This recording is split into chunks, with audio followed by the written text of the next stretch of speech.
욥기 40장 말씀을 한 목소리로 읽겠습니다. 여호와께서 또 욥에게 일러 말씀하시되 트집 잡는 자가 전능자와 다투겠느냐? 하나님을 탓하는 자는 대답할지니라. 욥이 여호와께 대답하여 이르되 보소서 나는 비천하오니 무엇이나 주께 대답하리까? 손으로 내 입을 가릴 뿐이로소이다. 내가 한번 말하였사온즉 다시는 더 대답하지 아니하겠나이다.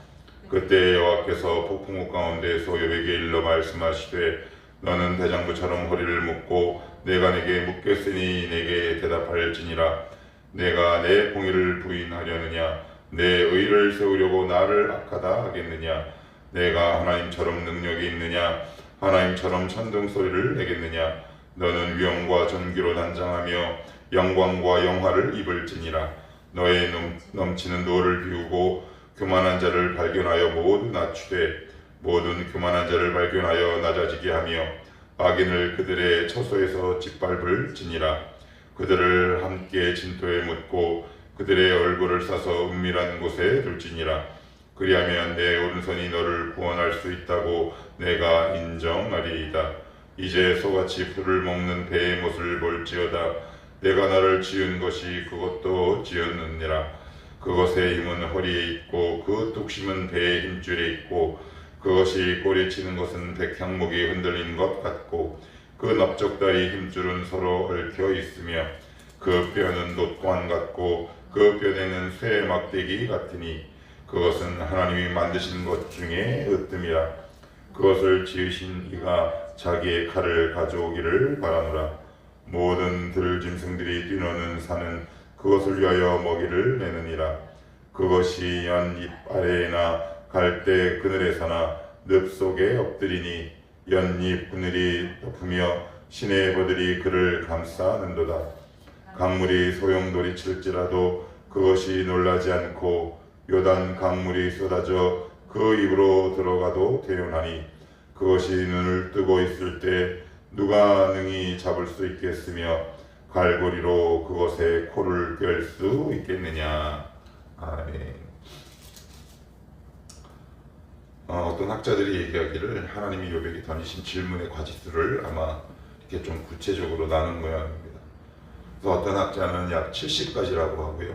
그리고 어떤 학자는 약 90가지다 라고 얘기합니다. 그래서 그 던지신 질문의 내용을 조금 꼼꼼하게 살펴보니까 이게 이제 그 범위가 너무 방대해요. 천체물리학, 그 다음에 생태학, 그 다음에 수학, 그리고 지리학. 그러니까 온 우주에 모든 담겨져 있는 모든 학문이라고 이제 보시면 되는 거죠. 한 개인이 대답하기에는 이게 한계가 있을 수밖에 없다 싶어요. 그러면 왜 하나님은 대답하지도 못할 거 뻔히 알면서도 왜 이렇게 이 단기간에 한꺼번에 진짜 무슨 총알을 퍼붓듯 이 욥에게 무수한 질문을 쏟아내시느냐 이거죠.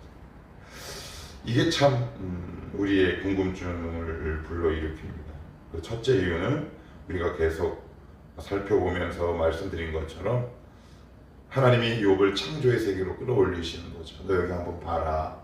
너 여기 한번 봐라. 대답을 요구하시진 않아요. 왜냐하면 하나님은 우리의 실력을 너무 잘 알고 계시거든요. 너 이거 봐라.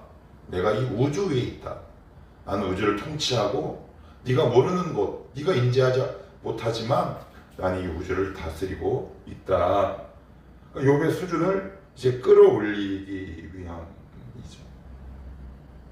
그래서 어떤 물리학자는 이런 이야기를 했다고 해요. 이 우주를 구성하고 있는 물질 가운데 97%는 메타 에너지라고 합니다. 메타랑 에너지란 말인데 여기서 말하는 건 이제 알 수 없는 이란 뜻을 담고 있는 단어가 있다고 해요. 그러니까 97%는 모르는 물질로 구성이 되어 있다라고 이야기를 하죠. 그러니까 욥이 아는 게 거의 없어요. 아는 것이 우리도 그렇다 싶습니다. 어떤 문제 앞에 아는 게 거의 없어요. 그래서 우리는 되게 두렵고 힘들죠. 하나님이 우리의 삶 속에서 욥에게 쏟아내셨던 이 질문들은 오늘 그러면 우리에게 어떻게 다가올까요? 예, 고난과 환난으로 다가오죠. 하나님 우리에게 던지시는 질문은 욥처럼 이렇게 하시는 게 아니라 이렇게 하는 경우도 있겠지만 거의 대부분은 이 문제 상황을 통해 우리에게 질문을 던지세요. 너 어떻게 할래? 너 어떻게 할래? 그런데 우리는 그 문제를 딱 닥치게 되면 일단 내가 너무 불편하고 힘들어요. 그리고 답이 없어요. 답이 안 보이잖아요. 있는데 우리 눈에는 안 보인다는 말이에요. 그러니 우리는 낙심할 수밖에 없어요. 그런데 왜 이렇게 수많은 질문지를 우리 앞에 펼쳐놓고 쏟아내느냐? 그 원인은 딱 한 가지. 너는 인간 세계에 만족할 수 없다라는 거지. 너는 그 자리에 머물 수 없다라는 말씀이기도 합니다. 여러분, 그 한 단계 한 단계 올라가는 게 결코 쉽지 않습니다. 여러분, 왜 사람들이, 죄송한 말씀이지만 대부분의 신앙인들이 믿음이 이렇게 잘 안 자랄까요? 예, 그 질문지를 외면하기 때문에 그래요. 왜? 너무 어렵거든요. 아니, 하나님 풀만한 문제를 주셔야지. 풀 수도 없는 그 질문지를 나에게 쏟아내시면 제가 어떻게 풀겠습니까? 바로 우리의 고민이고 우리의 현실이고 우리의 상황일 수밖에 없어요. 그래서 우리 한번 조금 더 구체적으로 한번 들어가 봅시다. 1절입니다. 여호와께서 또 욥에게 일러 말씀하시되, 여호와께서 또 욥에게, 그래요, 또 말씀하십니다. 또 질문을 또 던지시는 거죠. 하나님은 반복해서 말씀하시는 분이세요. 반복하고 또 반복하십니다. 여기서 우리의 귀한 힌트가 있어요. 뒷부분에도 나오지만 하나님은 문제를 내시고 답을 주세요. 아니, 그러면 뭐하러 문제를 내요? 그렇잖아요. 아니, 문제를 왜 내는 겁니까? 왜 질문을 왜 하는 겁니까? 너 이거 대답해봐. 왜 우리 학교에 다닐 때도 제가 기분 나빴던 기억이 뭐가 있냐면, 제가 참 수학을 못하는데 이렇게 막 어려운 문제를 칠판에 딱 이진성 너 이거 풀어봐. 너 못 풀지? 여러분, 굉장히 기분이 나쁩니다. 아니, 질문을 문제나 내지 마시지. 근데 당신이 질문하시고 당신이 또 말씀하세요. 이게 뭘까요? 하나님, 저 지금 막 문제 쓰려고 하는데요. 그런데 하나님이 우리에게 요구하시는 건 정답을 딱 내는 게 아니에요. 그 안에서 내가 어떤 존재인지를 깨닫게 하시고, 그리고 제가 자주 사용하는 표현 가운데 끙끙거리고 때로는 가슴을 치면서 하나님 어떡해요? 라고 하나님 앞에서 몸부림치는 것 자체가 정답이다. 여러분, 정답은 하나님이 내세요. 정답은 하나님이 내십니다. 자, 그래서 2절에 트집 잡는 자가 전능자와 다투겠느냐? 하나님을 탓하는 자는 대답할지니라. 그래요. 이게 이거 비슷한 맥락이라고 보시면 돼요. 너 나랑 다투려고 지금 하느냐? 왜 다투려고 합니까? 욥이 불의하다고 하나님을 생각하기 때문에 그래요. 우리도 역시 그래요. 하나님 앞에 뿔이 나는 이유는, 아니, 내 뜻대로 안 된다는 말이에요. 문제가 어렵단 말이에요. 내 나름대로 막 이것저것 풀려고 하고 기도도 해보고 하지만, 몸부림도 쳐보지만 이게 안 되니까 화가 나는 거죠. 그러니까 하나님은 지금 그 부분을, 이게 너 이놈 새끼 이런 의미가 아니라 너의 정말 문제가 뭔지 아냐? 라고 우리의 깊은 곳으로 하나님의 말씀을 통해 치고 들어온다는 말이에요. 그래서 3절은 이렇게 말씀하세요. 욥이 여호와께 뭐라고요? 대답하여 이르되. 자, 그럼 이제 욥의 답을 한번 보는 겁니다. 보소서, 나는 피쳐나오니 무엇이라 주께 대답하리까? 손으로 내 입을 가릴 뿐이로소이다. 하나님이 우리 앞에 쏟아내시는 수많은 질문지 앞에 욥이 첫 번째 하나님께 답을 써요. 자, 1번 문제 답은 뭐냐면 입을 가릴 뿐입니다. 뭐 어떻게 해요? 하나님, 저 무지하고 무능합니다. 아까 제가 물리학자 이야기를 말씀드렸는데, 그 물리학자가 이런 이야기를 하더라고요. 물리학은 아는 것과 모르는 것을 배우는 거라. 우리는 보통 과학자 되면 다 알아야 된다고 생각하는데, 모르는 것도 딱 인정하는 거예요. 모르는 것도 배우는 게 지혜인 거죠. 이게 무슨 말일까요? 하나님, 이 모든 것을 저의 경직된 사고와 신앙의 틀로 해석하려고 했던 저의 생각이 틀렸음을 고백합니다 라고 이렇게 되는 거예요. 이게 무슨 이야기일까요? 그동안 알고 있던 욥의 신앙의 틀이 깨지는 거예요. 욥의 신앙은 뭐예요? 아, 예수 잘 믿으면 복 무조건 받는구나. 왜? 그래서 사단이 뭘 공격해요?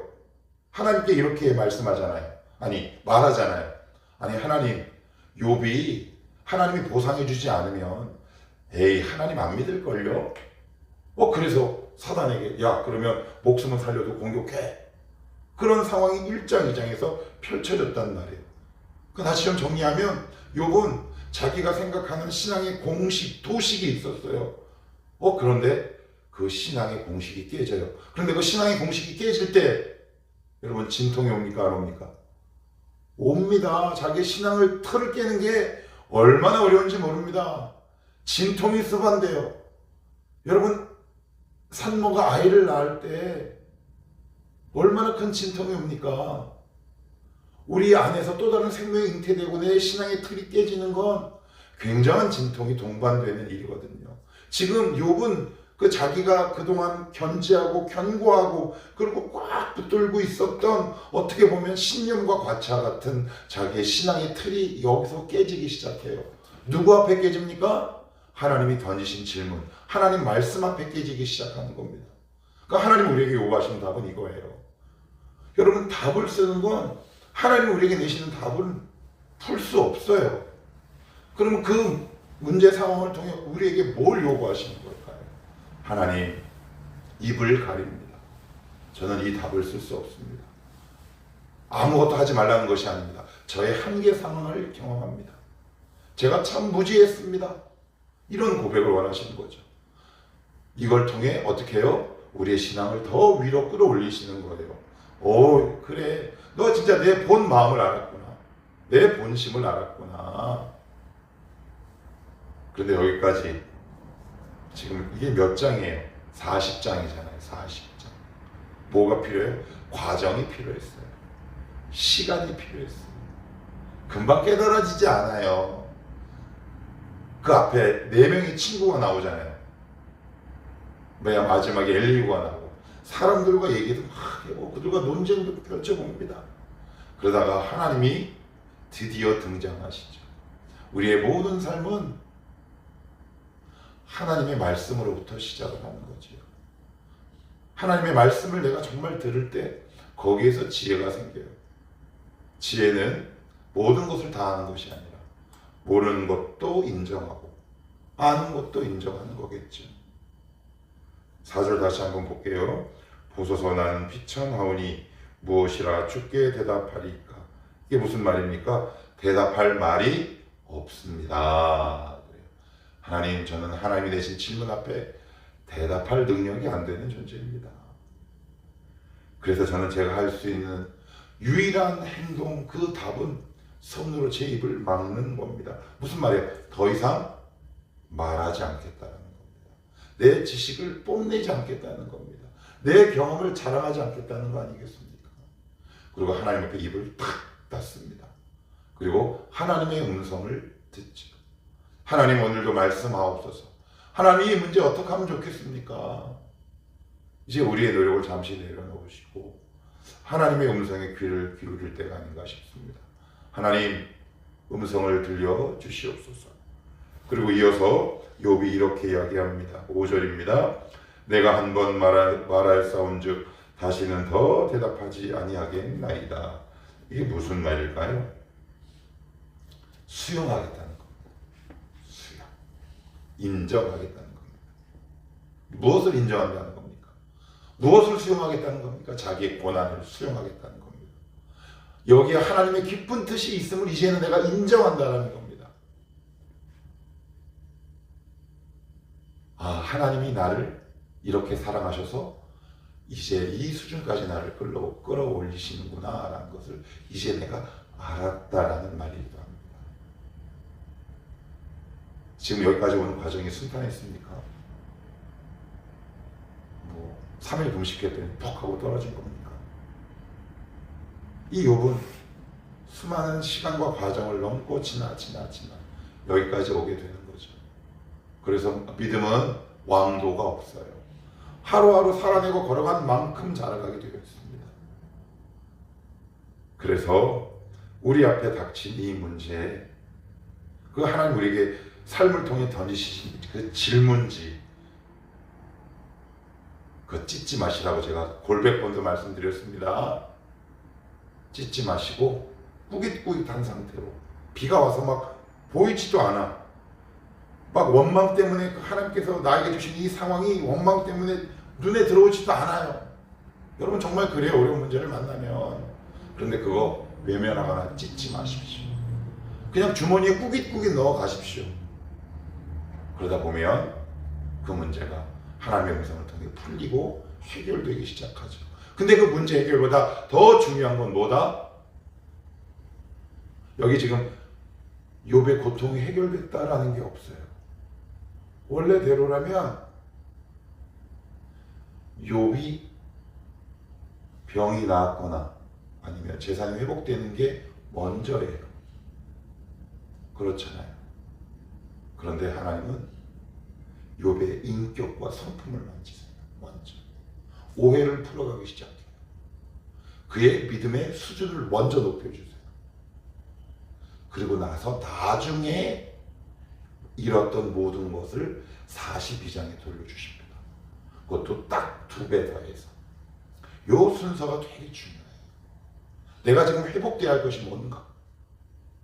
하나님 돈. 물론 우리 필요해요. 그 필요 없다라고 얘기하지 않아요. 저도 생활인이잖아요. 아빠잖아요. 먹고 살아야 되잖아요. 그런데 하나님이 일하시는 이 순서는 꼭 나의 신앙의 문제를 먼저 높이시고 내 신앙의 문제를 해결하시는 일이 먼저다. 이 순서가 굉장히 중요합니다. 그래서 하나님은 이제 어떻게 해요? 하나님은 오해가 풀렸잖아요. 수용하기 시작하잖아요. 그럼 나머지 문제는 자연스럽게 따라오지 않겠습니까? 우리 이 순서를 기억합시다. 하나님 나에게 던지신, 욥에게 던지신 70에서 90가지 질문들, 이 질문은 현 시점에서 나에게 어떤 의미다? 고난과 어려움이죠. 마지막으로 한 절만 더 봅시다. 또 6절에는 그때 여호와께서 폭풍우 가운데에서 욥에게 일러 말씀하시되, 그래요. 이게 38장의 1절이랑 똑같아요. 그죠? 똑같습니다. 자, 그리고 이제 8절 마지막으로 봅시다. 내가 내 공의를 부인하려느냐, 내 의를 세우려고 나를 악하다 하겠느냐. 그래요. 내 공의를 부인하려느냐. 이게 무슨 말일까요? 이게 무슨 말일까요? 너 지금 나를 탓하는 게 네 기도가 응답되지 않고 네 뜻대로 되지 않는다고 나의 의로움을 부인하겠느냐라고 얘기해요. 이렇게 비유합시다. 제가 신대원 다닐 때 탁구를 좀 쳤어요. 아마추어들 사이에서는. 그래서 신대원 3년 내내 1, 2등을 거의 했죠. 그런데 제가 3학년 무렵이었던 걸로 기억을 해요. 그때 이제 제가 30대 후반이었는데 3학년 때가. 그때 이제 저는 이제 신대원 신학과였고, 이제 그분은 이제 목회연금, 일명 목연이라고 과정이 예전에 있었어요. 근데 나이가 이렇게 언뜻 봐도 50이 넘었어요. 그런데 아주 겸손한 자세로 탁 배우시더니, 탁구 한번 배울 수 있겠네. 그냥 허름해. 그래가지고 제가 라켓이 마침 하나 있어서 2개 중에 하나를 빌려드리고, 그래서 딱 어깨에 힘을 딱 주고 쳤어요. 제가 5점 이상을 못 냈어요. 그래서 제가 물어봤어요. 제가 건네드린 라켓이 제가 소유한 것만큼 좋은 게 아니었거든요. 물어봤어요. 고등학교 때까지 국가대표 상비군이에요. 국가대표 상비군이에요. 저는 뭐요? 아마추어. 우리 신대원 사이에서는 이진성 잘 쳐. 그런데 국가대표가 된 것도 아니고 예비. 그것도 20년이 훨씬 지났는데도 이게 상대가 되지 않아요. 제가 거기서 아마추어의 한계를 절감해요. 욥은 자기의 신앙이 아마추어였음을 한계를 절감하는 거예요. 하나님과 견주어 봤더니 나는 도저히 비교할 수 없는 존재였구나. 바로 그 뜻을 담고 있는 거죠. 너 어떻게 나와 비교하겠느냐? 너는 인간들 사이에서 이름 좀 날렸지? 죄송해요, 아침부터. 껌 좀 씹었지? 주먹 좀 썼지? 어깨에 뽕 좀 들어갔지? 이란 뜻이면 훨씬 더 이해가 쉬울까요? 그러나 어찌 너의 의로움과 나와 비교가 가능하겠느냐? 이 이야기를 듣는 욥은 어떤 생각이 들까요? 점점 고개가 숙여지는 거죠. 점점 하나님의 말씀을 들으면 들을수록 점점 고개가 숙여질 수밖에 없어요. 우리의 고개가 점점 빳빳해지는 건 나에게 더 이상 하나님 말씀이 들리지 않는다는 것이겠고, 그 결과 뒷부분에 가서 욥은 결국 회개합니다. 억울했죠. 아니, 회개할 게 뭐가 있나? 나중에 그때 가서 살펴보도록 합시다. 말씀을 맺겠습니다. 하나님 오늘도 우리에게 수많은 질문을 던지십니다. 우리가 답을 하셔야 합니다. 어떻게 답을 하시겠습니까? 거기에 대한 오늘 그 해답이 오늘 본문에 있다. 오늘 본문을 다시 한번 여러분들 개인적으로 잘 읽어보시면서 하나님이 지금 내가 처한 상황에서 어떠한 답을 요구하고 계시는지 지혜로운 선택을 잘 할 수 있게 되기를 축복합니다. 기도합시다.